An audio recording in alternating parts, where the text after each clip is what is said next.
Colette, je suis très content de te rencontrer aujourd'hui parce que tu es une vraie figure du quartier, tout le monde te connaît et tu as un lieu qui est bien connu aussi, qui est ce théâtre là où nous nous trouvons aujourd'hui.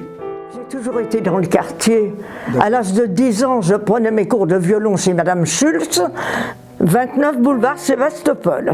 D'accord. Et mes cours de solfège, très curieusement, à la mairie du 18e. Et c'est le violon qui m'a mené au théâtre. Le violon t'amène au théâtre? Complètement. On avait hérité d'un violon. Et bon, mes parents avaient dit, elle a des grands bras, elle fera du violon. Tac. C'est logique. Alors, j'étais pas follement douée pour le violon. J'ai quand même passé les concours Léopold Bellan. Ah oui? Comme tout le monde. Bon, j'étais pas un crack en violon. Et un jour, à la place de mon professeur de violon, arrive sa sœur. Elle me dit, aujourd'hui, c'est moi, elle me fait faire. J'avais 3 octaves dans la voix, hein. Je chantais déjà un peu. Et elle me dit, mais c'est pas violoniste ce qu'il faut être, c'est chanteuse. Et elle me dit, ben, moi aussi je suis chanteuse, j'ai été violoniste mais je suis chanteuse, je vais vous donner des places pour venir me voir au Châtelet. Ah oui. Et tac, Châtelet. le Châtelet.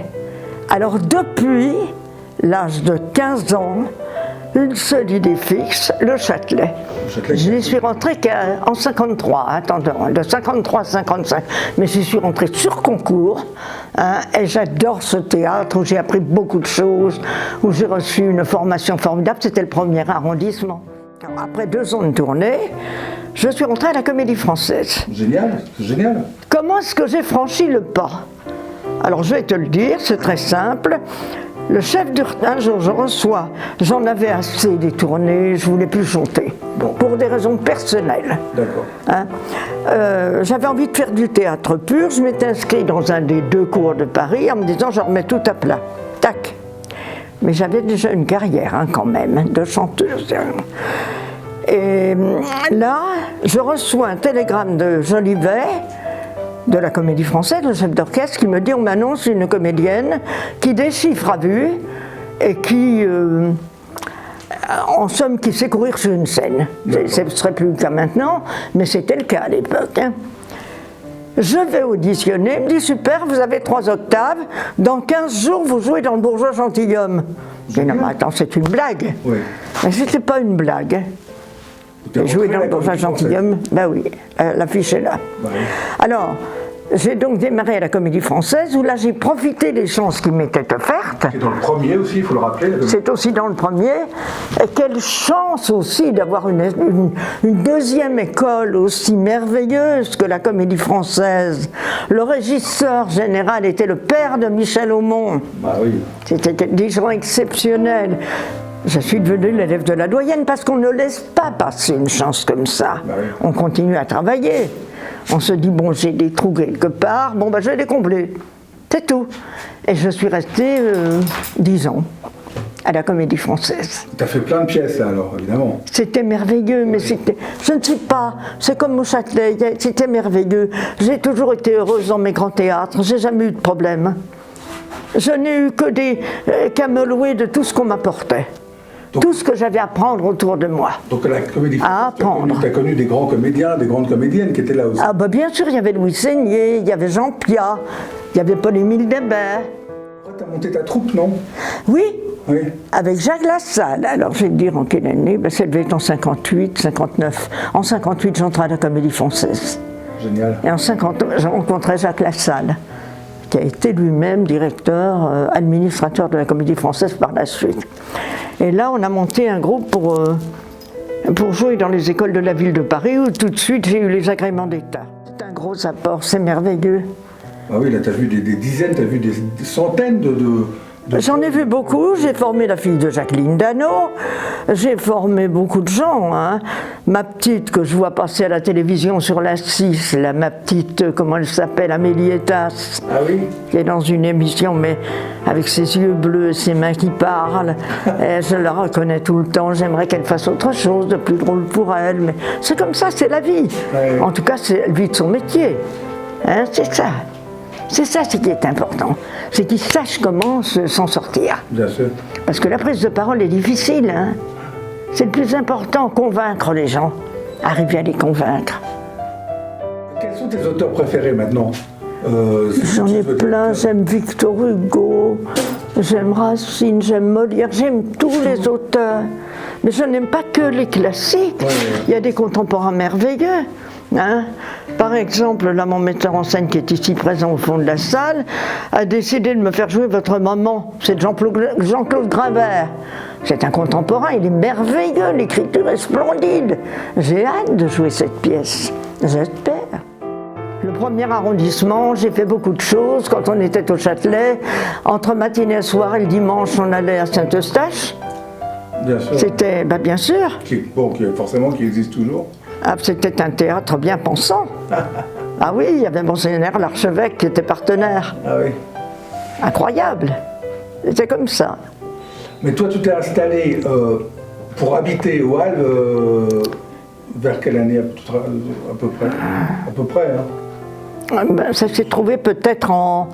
Je crois que c'était en 78. 78, oui. Ah oui. Tu fréquentais déjà très bien ce quartier, tu connaissais... Ah, mais le quartier, je le connaissais complètement, le quartier. Ouais.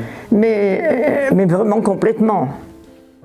Ma mère, une fois par semaine, prenait un grand sac, une roulette, et on partait toutes les deux, on descendait faire nos provisions. J'avais 3 petits frères, il fallait les nourrir, les garçons ça mange.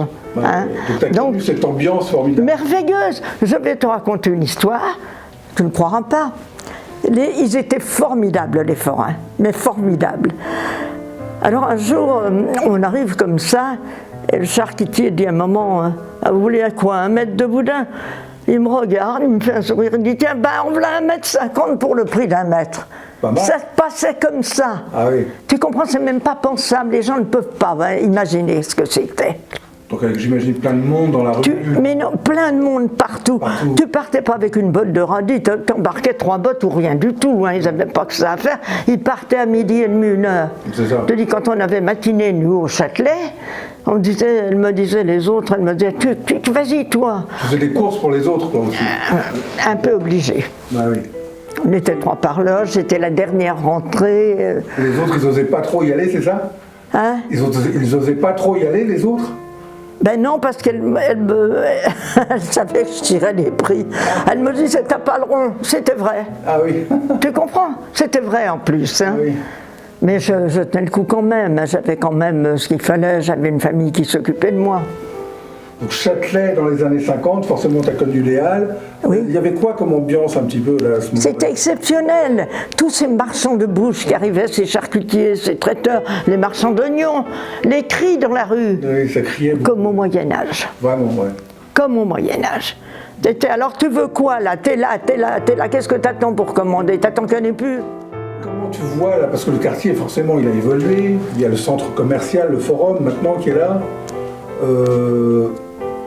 Comment tu vois cette évolution, toi? Il y a du bon et de mauvais, comme dans tout. Mais nous, les gens du spectacle, on se sent très mal dans notre peau. Ah bon? Car, bien sûr, voyons, Je sais pas. personne ne s'occupe de nous. Ah bon? Alors, c'est très difficile. Hein. Quand une pièce n'avance pas, il faut la prendre autrement parce qu'on piétine. Et on n'a pas le droit de piétiner. Un être humain ne peut pas piétiner. Parce qu'il rêve à s'enterrer aussi. Donc il faut supporter des changements. Je suis d'accord, on va y arriver. Seulement je trouve que les changements... Ah, il y a des changements qui auraient pu... Enfin, je ne veux critiquer personne, hein. Je ne suis pas là pour ça. Mais il y a des changements qui, à mon avis, auraient pu être évités. Est-ce que l'âme des Halles existe toujours? Et si oui, c'est quoi? Non. Non. Bon. Je regrette de le dire, non. J'aurais tellement aimé dire oui. Il y a bien ce petit marché merveilleux qui s'est monté là devant l'église. Ouais. Mais ça n'a plus aucun rapport. Bah oui. Les commerçants, il faut bien qu'ils vivent aussi. C'est très dur pour eux de se maintenir en ce moment. C'est affreux, cette histoire de fermer les commerçants. Je ne sais pas. Colette, c'est très gentil de ta part de nous avoir donné du temps. Mais c'est tout à fait normal. Dans cette période très difficile. Mais c'est moi qui vous remercie, mes amis. Et l'école est ouverte, hein. Voilà. Elle est ouverte. aux passionnés. Hein, voilà. On mettra Et aux gens qui veulent avancer. On mettra les coordonnées sur le site. Bien sûr. Bien sûr, aux gens qui veulent continuer à avancer. On ne peut pas piétiner. C'est ce qu'on est en train de faire. Tous. D'accord. Alors, merci Colette. À bientôt. à très vite.